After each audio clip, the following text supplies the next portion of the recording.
So I posted on Twitter saying that I had been wanting to make magic ASMR for a while, and a bunch of people surprisingly told me that they would be into it, so here I am. What I thought I could do for you today is I wanted to show you my modern deck. It is Ruby Storm, if you're familiar with it. And what I thought would be fun would be if I showed you some of the cards in it and did some goldfishing with it. It's a really common way for me to practice. It's a really good way to learn and to get better with this deck. So it'll be some good gameplay footage without an opponent. My deck is housed in this Sidewinder by Ultimate Card, whom I am sponsored by. And I love the texture of these Sidewinders. These even have some gilded textures, embossed textures as well. Nice and golden. Even my deck boxes are foiled out. And it features art by Dominic Mayer, who is an incredible magic artist from the Secrets of Strixhaven mystical arc. I forget exactly which card though, but they have a full collection of a bunch of cards from that mystical archive, and I have a couple of them, and they are so stunning and such a great size. There's definitely one that is the Force from that collection, and it is so stunning in person. That one is housing my standard Is It Lessons deck right now.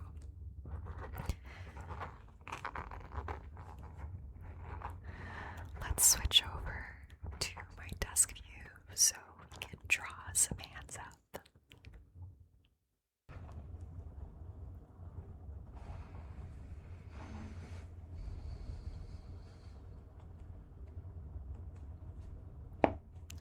We've got the storm set up here.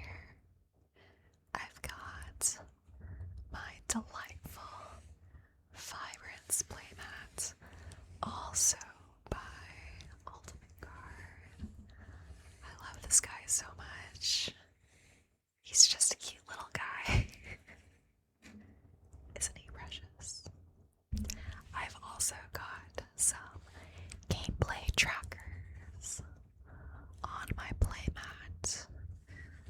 The way Storm works is that you cast spells to generate mana to draw more cards by exiling cards off the top of your library that you can play.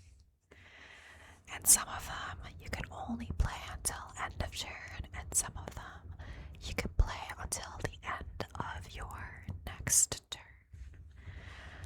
So I like to have these gameplay trackers to make things a little bit easier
spare sideboard cards, and some extra basic mountains, I guess.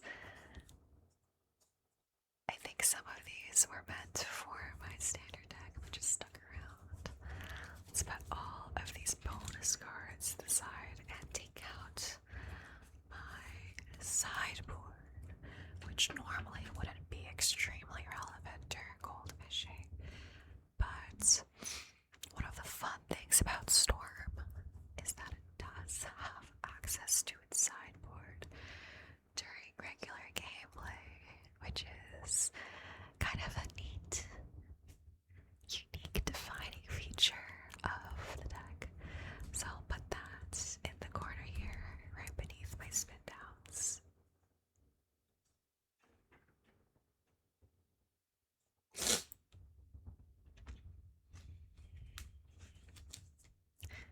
So let's start with a little bit of a deck first.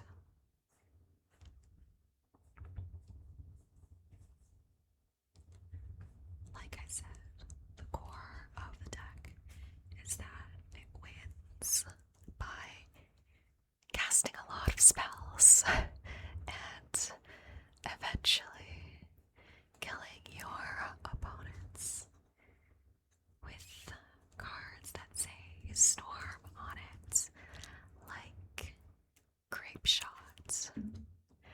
Grape Shot costs 1 and a red. It's a sorcery, and it says Grape Shot deals 1 damage to any target, and it has Storm. So that means that when you cast it, you copy it for each spell cast before it this turn, and you can choose new targets for them if that's at all relevant.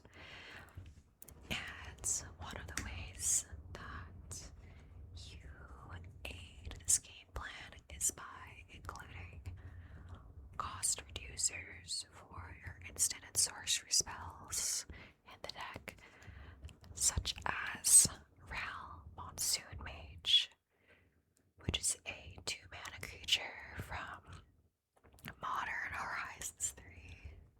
Man, what a set, dude. Which says that your instants and sorceries cost 1 less to cast. There's more text on it too, but let's get to that later. And then there's also Ruby Medallion, which not only discounts your instant and sorcery spells, but also your red spells. And you know, the keen-eyed among you may have noticed that every single spell in this deck is indeed red.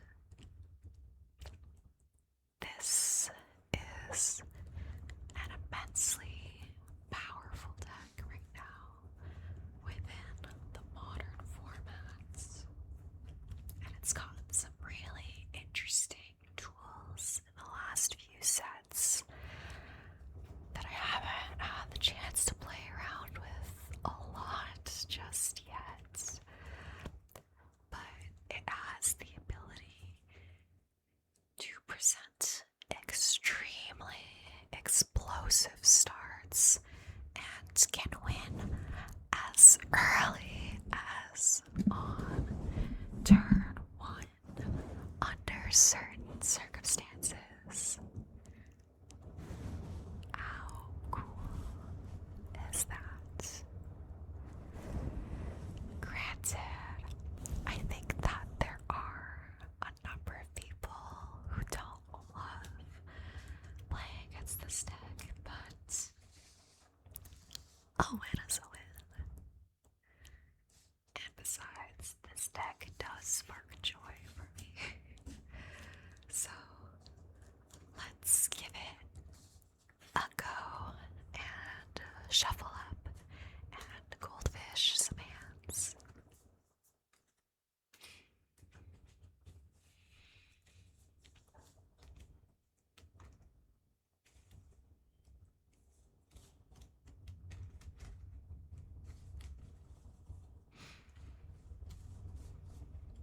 Do to smash shuffles. I will say, if you clicked on this video expecting some card flicking, I am no Brian Gambler, and I typically do not flick my cards in regular gameplay. Some of you are probably extremely happy to hear that, and some of you probably a little bummed out, in which case sorry to disappoint.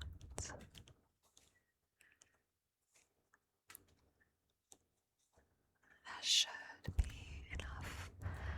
Let's set my deck to the side and draw our first hand of 7 cards.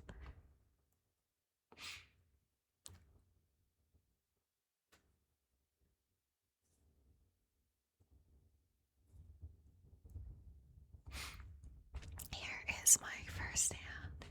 It is 4 lands, a creep shot, and a pyretic ritual. And for me, this is a big fat mulligan. I don't really think that I can responsibly keep a hand without any card draw or any cost reducers. Typically, I'm looking for at least 1 mana source, so 1 ritual like pyretic ritual or Manamorphose, and at least 1 cost reducer like Ral or Ruby Medallion, as well as 1 draw spell like Reckless Impulse. So let's throw this one back and shuffle up a new one. And for the sake of our goldfish, let's make it a mulligan to 6.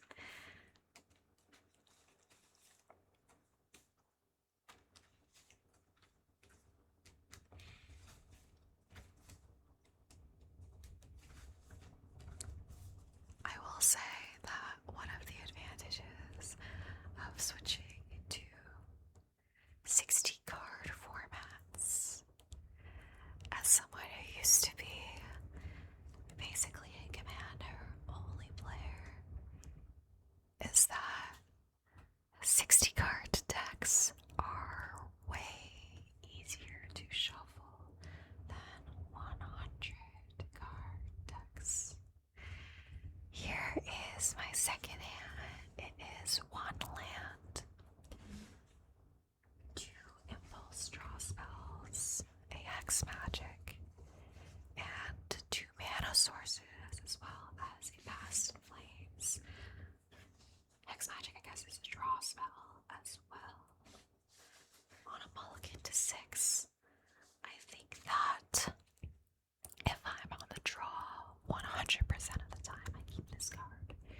If I'm on the play, not so sure. Hex magic is one of those new cards from the recent Marvel Superheroes set that is actually, this is my first time ever trying it actually. I acquired this copy today from one of my friends who happened to find a spare. I think that the people who are playing a ton of Storm on Magic the Gathering online are running 4 copies of this card. It is apparently a real banger, but I only have the 1 copy right now. I think I opened one at pre-release, but I have to dig it up, so I am running a non-optimal build right now with just 1 copy of Hex Magic. For the sake of the video, why don't we keep this one and give it a shot? So, what would I want to bottom here if I only have 1 land? I guess my game plan is to look for a second land and then impulse draw into a cost reducer and then try to go off from there. Hex magic could be useful, but it's unlikely, extremely unlikely, that I'll be able to cast it immediately. But I think I might want to give it a shot anyways. So, that's kind of tough. I think I'm gonna bottom one of my impulse draw spells. Okay, let's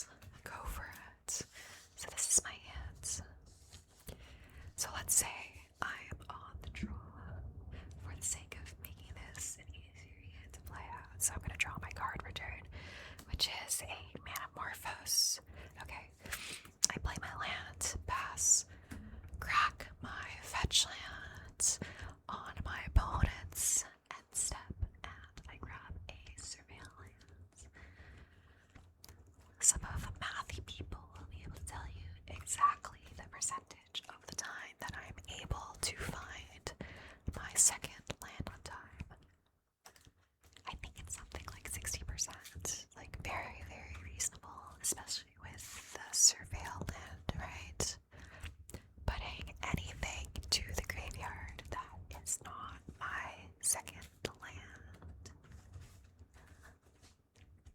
And then for our surveil, let's look at the top card. It is a desperate ritual, so because it's not a land, I'm putting it to the graveyard. Untap, upkeep, draw. Hey, there's my second elegant parlor. It's not quite as good as an untapped land here, but that's okay. Let's play Surveil, and we see a ruby medallion. A cost reducer is absolutely perfect here, so I will keep that on top. And then go to our top. Turn 3, untap, upkeep, and draw. So let's try to go for it this turn. How exciting!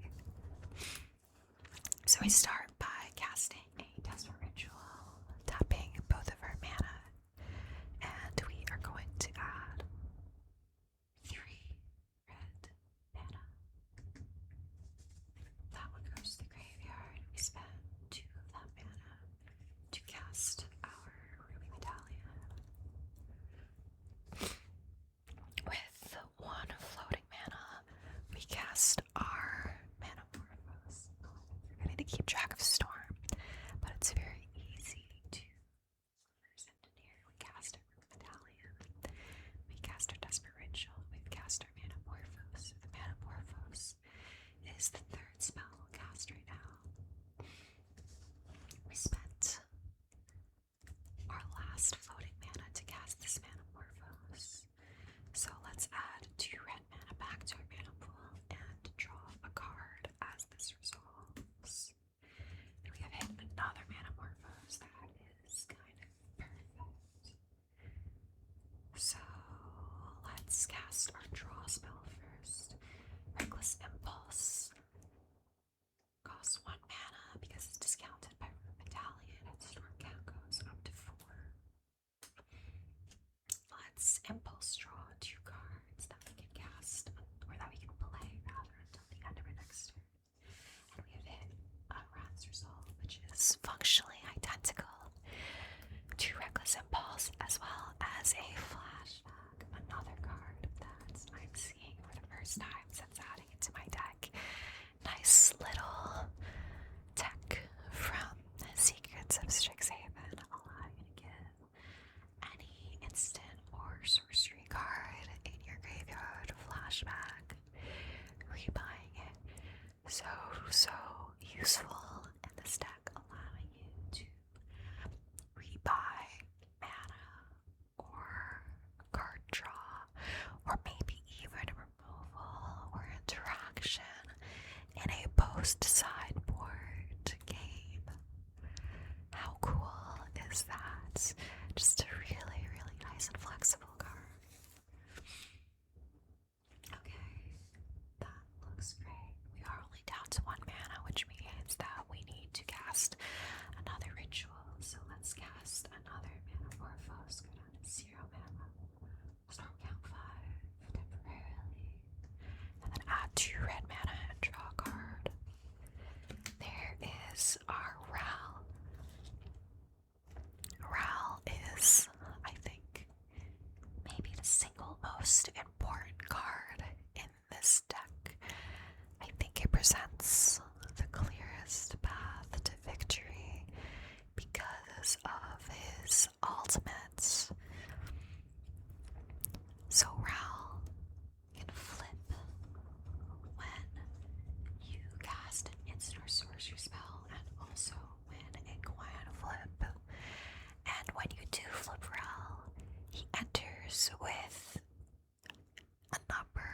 an additional number of loyalty counters equal to the number of instant and sorcery spells you cast this turn. So even though he naturally only has 2 loyalty counters,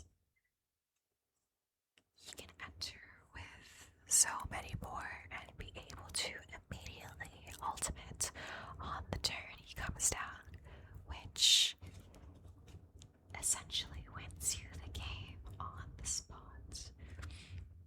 His -8 ultimate ability reads: exile the top 8 cards of your library.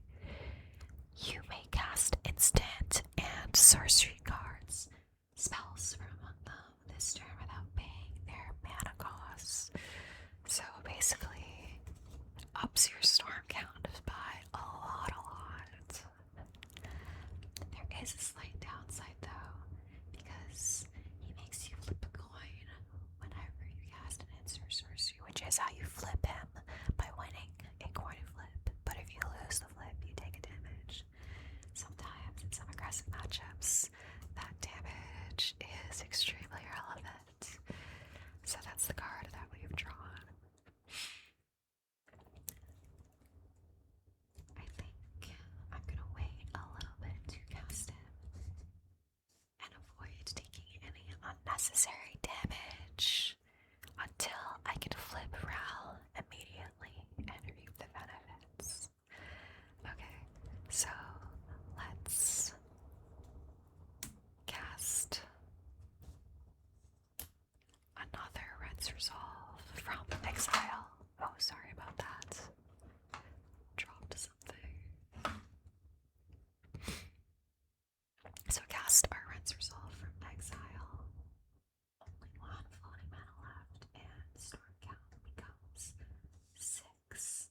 So let's exile the top 2 from my library. Ral and another Ral. I promise I shuffled this deck. This is gonna resolve. So, usually correct to cast spells from exile and play lands from exile first. Just in case in situations like this, right? I am a genius magic player. Okay. Let's cast another Manamorphose since we're running low on mana. Use our last mana, and storm count goes up to 7. And then draw a card and add 2 red mana. And drawing into a Desperate Ritual is absolutely perfect here. So we have cast 7 spells this turn, and only one of them was a non-instant or sorcery spell, which was the Root Medallion. So that means that Ral would be able to immediately flip if we win a coin flip. So let's cast Ral here, which only costs 1 because of the Medallion discount, and storm count does go up to 8, even though he's not an instant or sorcery. And then from there, let's cast a Desperate Ritual, because 0 mana temporarily, and storm count goes up to 9. And Ral's trigger is going to go on the stack. So for Ral's trigger, I like to roll a d6, and I'll tell my opponent that 4, 5, and 6, so the high numbers are a win for Ral, and 1, 2, and 3, the low numbers are a loss for Ral. So let's roll for Ral and see if we're able to flip him immediately. Oh, that is a 3, so that is a loss, so we do take a damage there. But that's okay. And now, with that trigger resolved, the Desperate Ritual is free to resolve, so we're going to go back up to 3 mana floating. And now with a Past Flames and 2 cost reducers in my hand, I am probably inclined to cast it and rebuy all of this mana and card draw in my graveyard. This is the point where I would feel that I'm pretty much deterministically winning this game, unless my opponent has interaction. So let's go for that and play it through. So I'm going to cast my Past Flames. Normally it costs 4 mana, but because of the double discounts on Ruby Medallion and Ral, it only costs 2. So we're gonna spend 2 mana and our storm count goes up to 10. Ral is going to flip a coin again, so 4 of 6 is a win. Oh.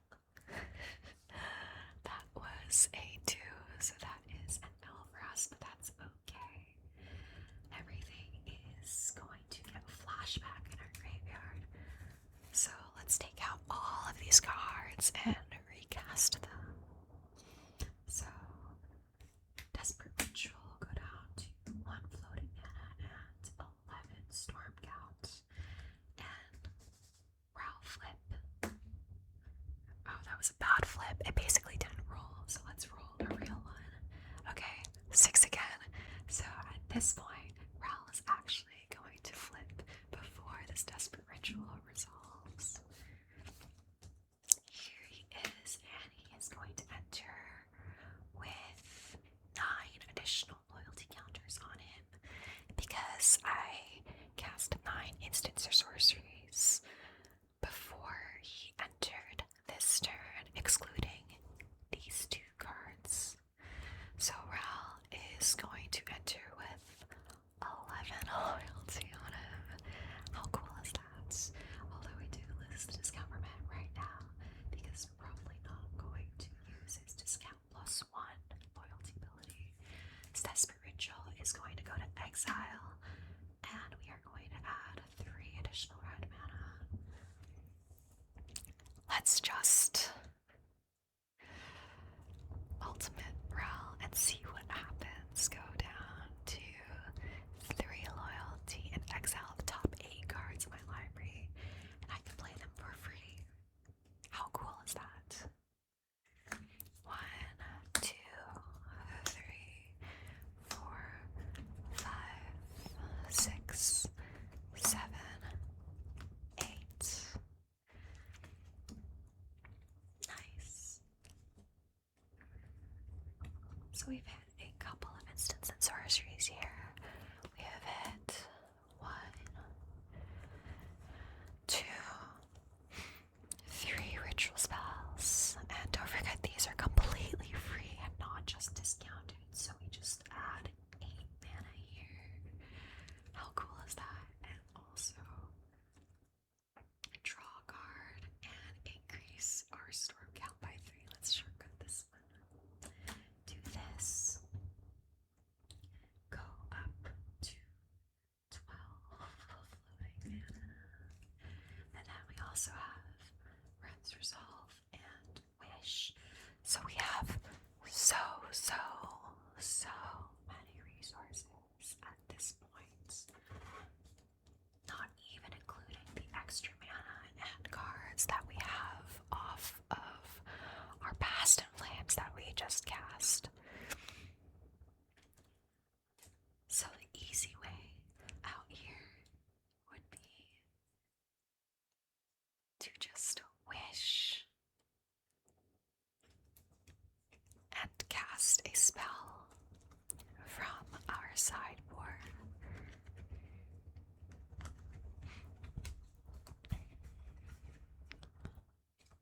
Right, we have Grape Shot, which costs 1 mana with our cost reducer, and then we can flashback our Past in Flames from the graveyard to give the Grape Shot flashback and deal like 14, 15 damage.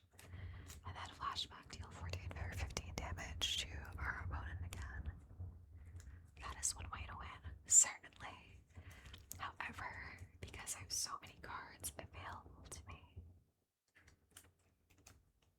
what I would probably do in a real gameplay situation, if my opponent made me play it out instead of conceding, is that I would probably continue casting the cards from my graveyard, drawing and impulse drawing off of my Ren's Resolves and Reckless Impulses and Manamorphoses, and just increasing my storm count as much as I can, and wishing again, flashbacking the wish, maybe with past plays, so that first, before I go off, I can try to cast an Orms chant first from my sideboard. This did come up in a game that I played the other week, where my opponent made me play it through because their only point of interaction was going to be a consign to memory on my storm trigger, which would counter the trigger on that spell. But if I just Orms chant first in the situation, that's all they have, then I am extra safe to go off, and it demands more pieces of interaction from them, depending on the matchup as well. For example, if I suspect that I don't know, I'm not even sure what it could be. I guess if in certain matchups, I'm not able to get them dead with a grape shot, maybe I can only deal 19 damage instead of 20. I can also cast Empty the Warrens to just make a ton of goblin tokens and kill them on the board that way. And people are probably not going to be backing sweepers against you when you're playing Storm. But that was a turn 3 win, which is pretty decent with this deck. I would say that you're trying to go off on turn 2 as frequently as possible. But I still think we did really, really well. If we had drawn an untapped land instead of the second Elegant Parlor for turn, I think that was a turn 2 kill, but still pretty great. Didn't cast Hex Magic there, but that's alright. Alright, let's shuffle up again, and goldfish on other hands. There's some people whose shuffling I find so soothing. I don't think I'm particularly dexterous, but I like to think I'm not bad at shuffling. She says, fumbling her cards.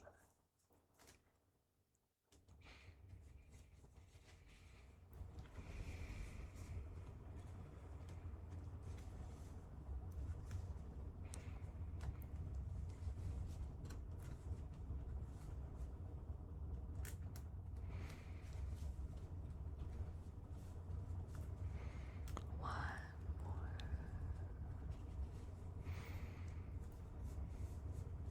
Alright. Let's draw our next 7 and go for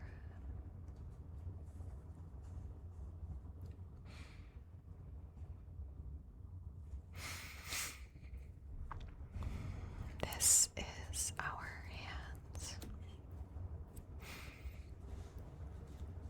I would say that for me, in an unknown matchup, I would probably mulligan this if I was certain that it would be a slower one, where I have time to develop, like this artist talent, for example, and try to draw into some more mana maybe. It could potentially be a keep, but I'm gonna mulligan this one away. I think that I am often, with this deck, looking to present a turn 2 or turn 3 kill. And I don't think that hand does it. I think it's missing 2 things: mana and a second land. This deck cannot go off without at least 2 lands in play. missing one of them. That might be a keep, especially on the draw.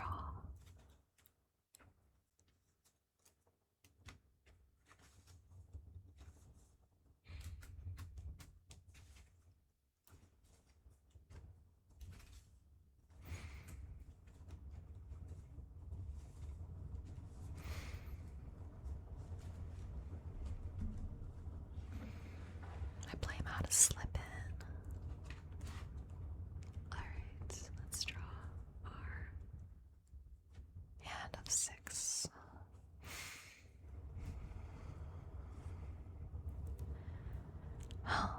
So this is an interesting one. It does have 2 lands. It does have 1 ritual, and it has 1 cost reducer, and it has Hex Magic as a card draw spell. So I think that I'm inclined to give this one a shot. And I guess this was our hand of 6. What do I want to put back? I think this Wish is the card I'm probably least interested in, personally. Well, maybe. No, yeah, let's put back the Wish. I don't know if this is correct. I am sure there is someone out there who has much more experience with this deck than me, who would be able to give me reason for what the best card to put back would be, but let's run it like this.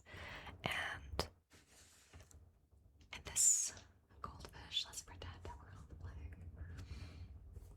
So let's play our Elegant Parlor for turn tapped and Surveil. That is another land. I think I'm gonna put this one away. Since we already have our second land, let's untap and draw. Okay, so this is our second ritual. We don't have enough mana.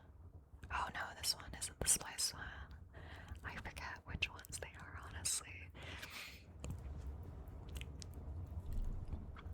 So what does this hand do? If I try to go off on turn 2, I would cast Ritual into Ruby Medallion, float 1 mana. Pyretic Ritual, go up to 3 mana. Hex Magic. And draw 1. Because I would have to play this land. That doesn't seem very good to me.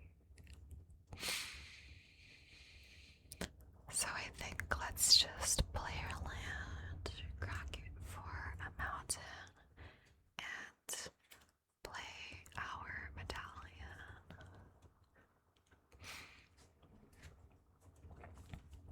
Would be, I think, the play I would make in most gameplay situations.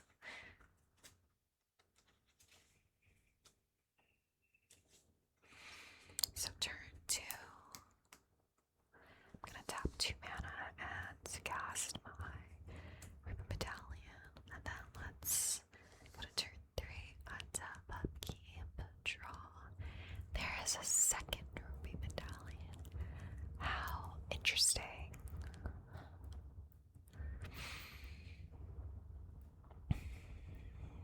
If I Hex Magic this turn, it uses up all of my mana, but it does mean that I draw 4, which is kind of huge.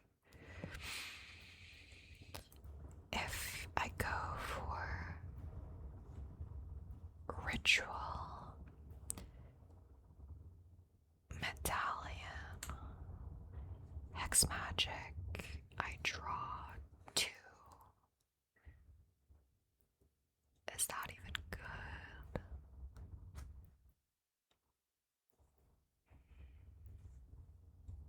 It honestly maybe could be, but I think what I would like to try out this turn is to just cast my Hex Magic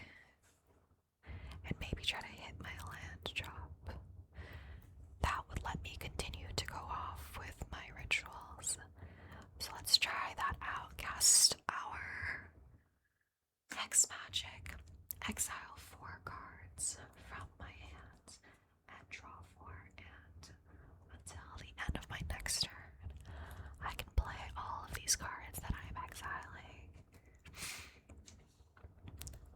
Exile 4 and draw 4. Okay. So these are the cards that we've drawn. We did hit a third land, remember? We played the Ruby Medallion last turn, so we still have a land drop to make this turn. And the storm count is currently 1. So let's play the Stomping Ground for turn. Lose 2 life and try to go off a little bit. Yippee. Let's play our cards from exile first. Pyretic Ritual, tapping our mana. Storm count 2. 3 red floating. This goes to yard. Sorry about that, I bumped you.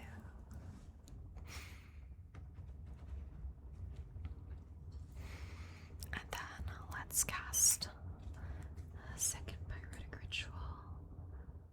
Storm count 3, and then shortcut by just adding 2 mana, going up to 5 mana.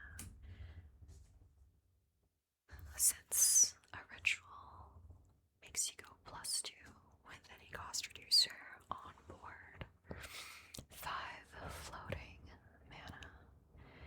So, what I'm actually really interested in doing is flashbacking my Hex Magic and drawing 3 cards again with this flashback in exile. I actually kind of like that. So let's try going for that. So let's cast our second Ruby Medallion. Go down to 3 floating mana since the color of the spell doesn't get discounted. Storm count 4. Flashback, targeting Hex Magic. 2 floating mana, storm count 5. Cast our Hex Magic for just 1 mana. Going up to storm count 6. Only costs 1 because we have 2 cost reducers on board. Exiling 3 cards from our hand and drawing 3. And exiling Hex Magic on resolution.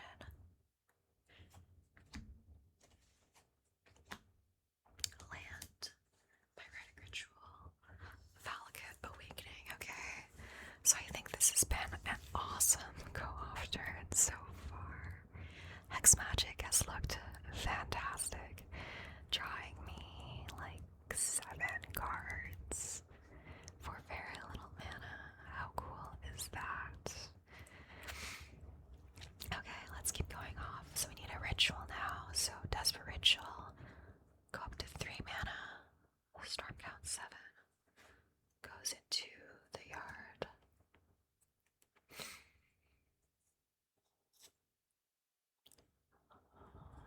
Rinse Resolve. 2 floating mana. Storm count 8. Exile top 2. Wish, that's perfect. And an Elegant Parlor. We've already used our land drop for a turn. So what do we do now? Many options. I think what I need right now is more mana. Probably. I can wish for only 1 mana and then cast like a Grape Shots, or maybe what I'm supposed to do is wish for a Past in Flames.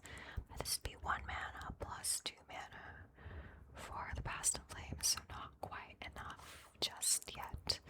So let's cast our Pyretic Ritual from hand. Up to 4 floating mana. Storm count 9. And then let's cast a Wish. 3 floating mana.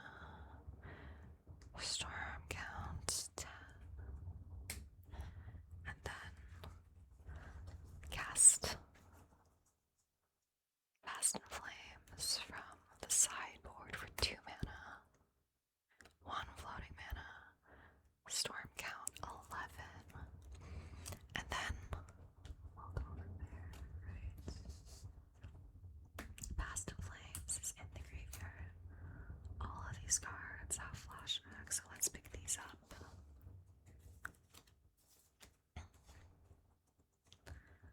Pyretic Ritual, go up to 3 flying mana, storm count 12. Goes to exile. Ritual, ritual. So plus 6 mana for 3 of them. Go up to 9 floating mana and storm count up to 15. I think we found it, guys. Somehow, I think we found it. And then, do I have mana to wish? Grape Shot. Past and Flames, Grape Shot. So it's 1 mana for wish. Right? Or, oh, I guess I can't, right? I only have 1. Oh no, wish already has flashback from Past and Flames. Yeah, so I do have it. So, wish for 8 storm count 16 goes to exile. Go to my sideboard again. Grab Grape Shot off of it. Cast Grape Shot. 7 floating mana. Storm count 17. Deal 17 to opponents. Flashback. Past and Flames. Flashback cost is 5 mana. Only costs 3 because of my double discounters. So down to 4 mana. Flashback Grape Shot for 3 for 1 mana. Down to 3 floating mana. And that is lethal. Another nice turn 3 kill from this deck. Unfortunately, turn 3 is often more than enough time for your opponents to set up 8 pairs or have mana for interaction. But it's definitely really, really useful to still get the practice in of executing your combo and as well as trying out different lines. That was oh my gosh, I'm spilling my cards everywhere. Dropping my spaghetti. But yeah, definitely really, really useful to get your reps in with executing your combo and knowing your lines. You know, having a sense of how likely you are to find more rituals or more card draw or more lands or more cost reducers. But I think that this deck is such a beautiful and well-oiled machine. I think that the people who constructed this deck, like the stock list, have done so beautifully. I think that it has pretty much the perfect number of lands and spells, and the perfect number of rituals, and the perfect number of cost reducers. Well, actually, I could stand it with 1 or more existing, but we are playing 4 of the 2 best ones they've ever printed for this deck, so maybe I can't really complain there. But maybe even if there was a 3rd really great cost reducer, maybe we wouldn't even want to play any copies of it. We do have artist talents in this deck, which can work as a cost reducer in a pinch, but it is a little bit slow because it requires an additional investment of 3 mana to level up the artist talent.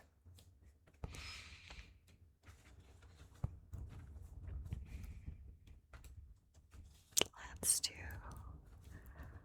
one more goldfish stand.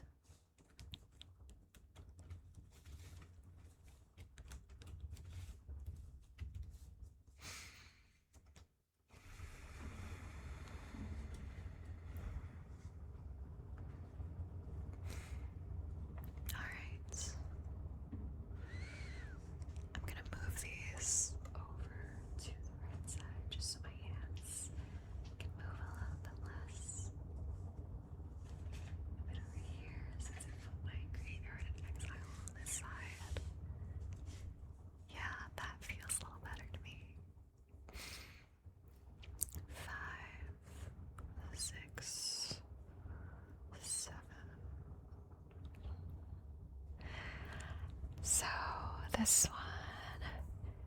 Huh?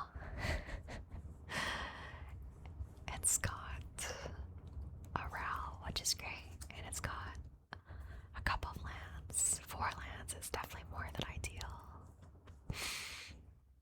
But it does have a Valakut Awakening.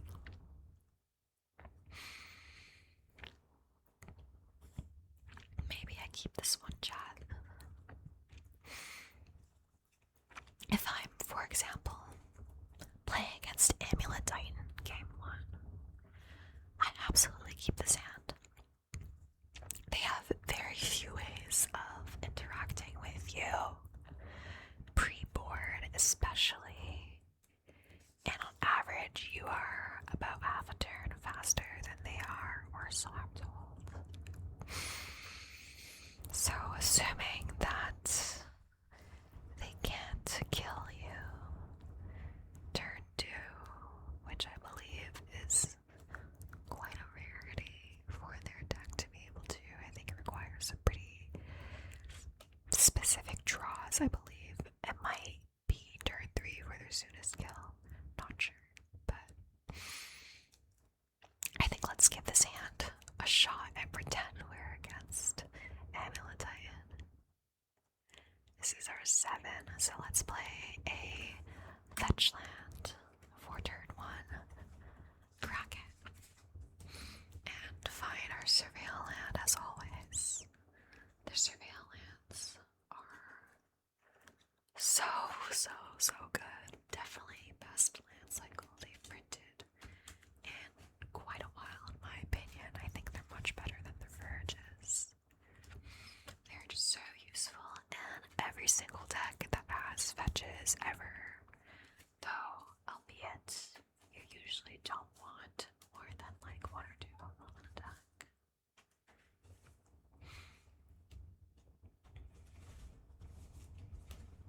Grabbed our elegant parlor. Let's surveil.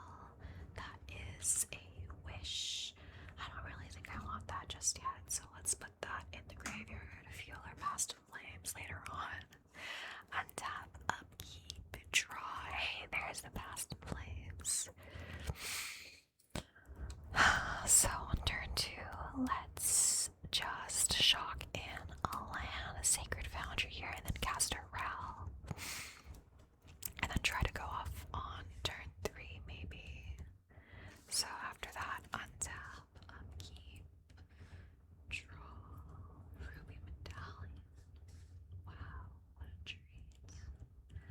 Okay, so I've got a couple of different options here. I can play the Ruby and then Valakut Awakening. Only costs 1. But that requires me to make my land drop. And it means I won't have any extra mana available later on. So I don't really like that. So what I think I want to do is that because it's turn 3 and I haven't used my land drop yet, and I think I'm very likely to find a land to try to go off with in the next 5 cards or so, I think I'm actually going to see what happens. If I cast this Valakut now and just pitch my whole hands. So Valakut Awakening is a card that reads, put any number of cards from your hand on the bottom of your library, then draw that many cards plus 1. It, like X Magic, is a great way of converting a bunch of cards you don't need into a bunch more cards that could be more useful. So it also has the additional upside of being a land on its backside. It is a tapped one, but just a great flexible card in this deck. This one costs 3 mana, so let's tap 2 mana to cast it because of our Ral discounts. We could flip before Ral here, but we would never, in this situation, choose to flip him before casting the prerequisite number of spells. And let's adjust our storm count here. Storm count 1, cast our Valakut Awakening, and let's just pitch our whole hand of 5 cards and then draw a new 6.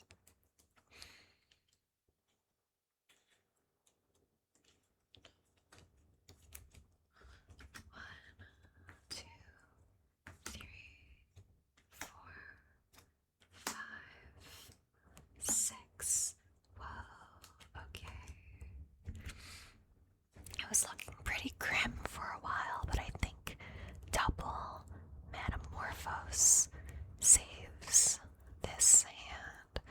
So let's actually try to go for it this turn with these two cantrips and mana generating spells in hand. So play our Arid Mesa, Kraken for Mountain.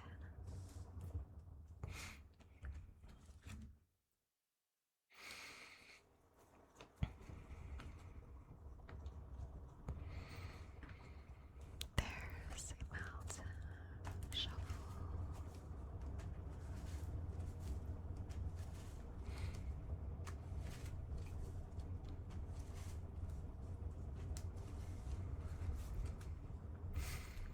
And then start going for it. So let's cast Metamorphose for 1. Storm Count 2 red mana. Draw a card. There's a Root Medallion. Metamorphose, go up to 3 mana. Storm Count 3. Draw a card. Hey, we found a ritual, so things are looking pretty good for us. Cast a ritual. Storm Count 4, go up to 5 floating mana. And remember, 6 is the magic number for Ral to flip and be able to alt immediately. So now I've got a decision to make. Do I have enough for Wish plus Past in Flames? Not quite enough.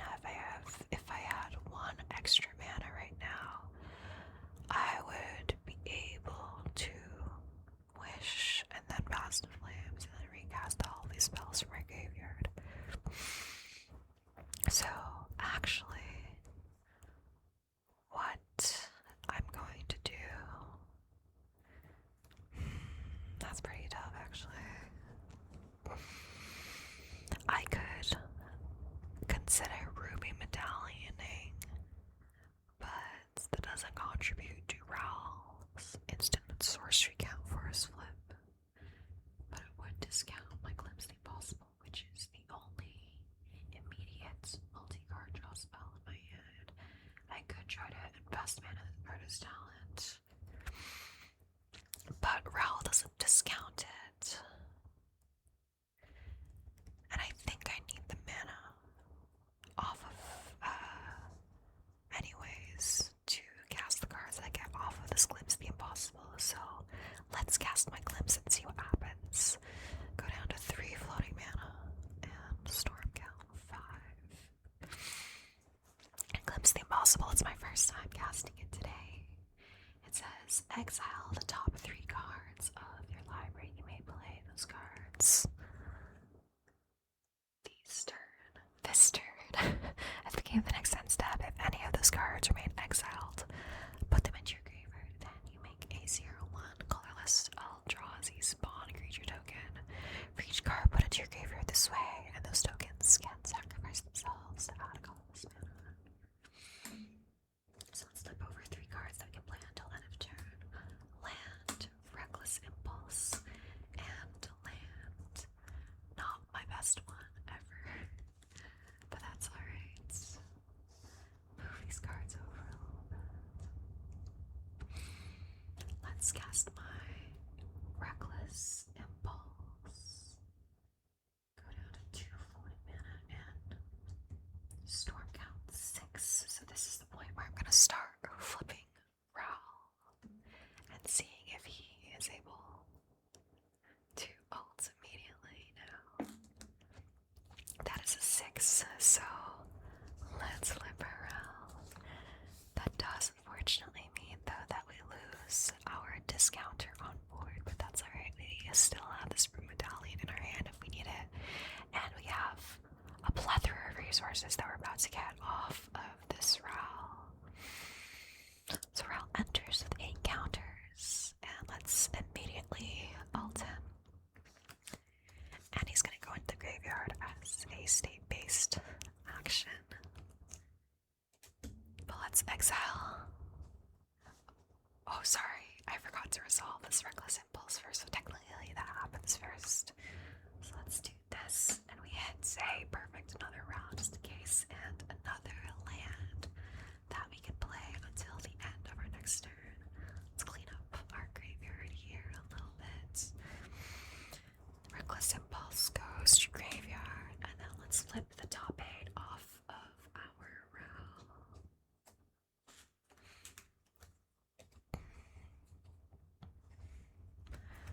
1, 2, 3, 4, 5, 6, 7, 8.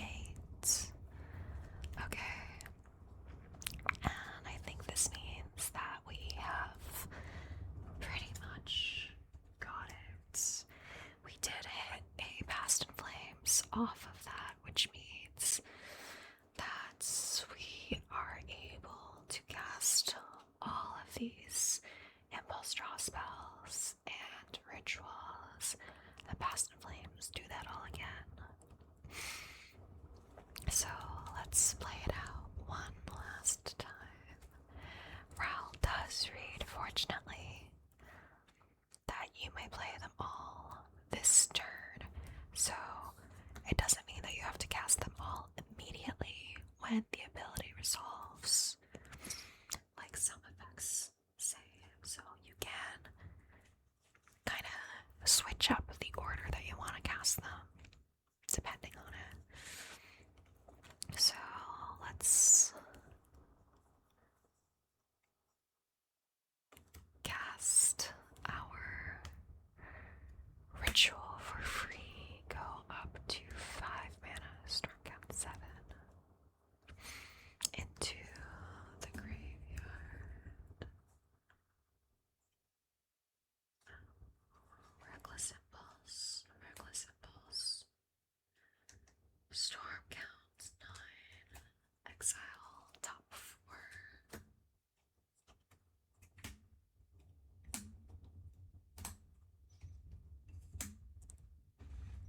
Second, fifth for good measure. Oh, sorry, I realize you can't see the no.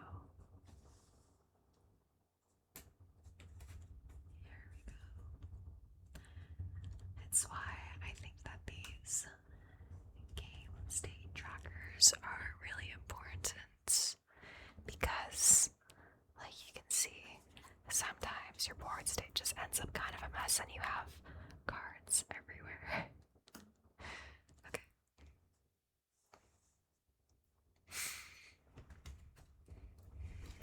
These are still the cards we can cast for free. So, Flashback and Past in Flames are redundant. But it is a free storm count because these are our rel cards. So let's cast Flashback targeting anything. Storm count 10 goes to the yard. And then Past in Flames. Storm count 11. Unfortunately, the rest of these cards, we can't do anything with them. They stay in exile, even the Ruby Medallion, because the RAL effect says only instant and sorceries can be cast this way. So let's set these aside over here and attack these cards here. Oh, I should have cast this Manamorphose from exile first before casting my Past in Flames, but that's fine. Hey, okay with me. We have far more than enough resources as is. So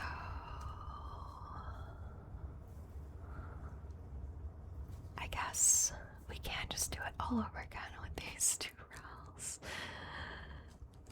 in exile. So let's do that. Spend 2 mana, cast a RAL, storm count 12. And then from our graveyard, let's cast a ritual. Put in a 2 mana temporarily, storm count 13. Roll for RAL. Okay, that's a 4, so we are gonna flip RAL. Okay.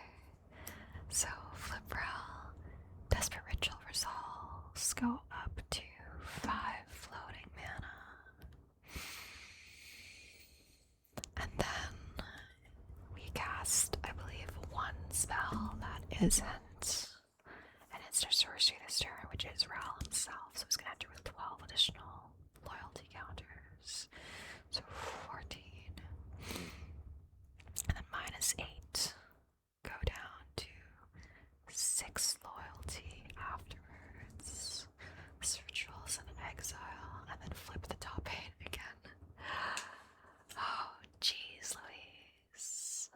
This is my graveyard right now that is Past in Flames full. 1, 2, 3, 4,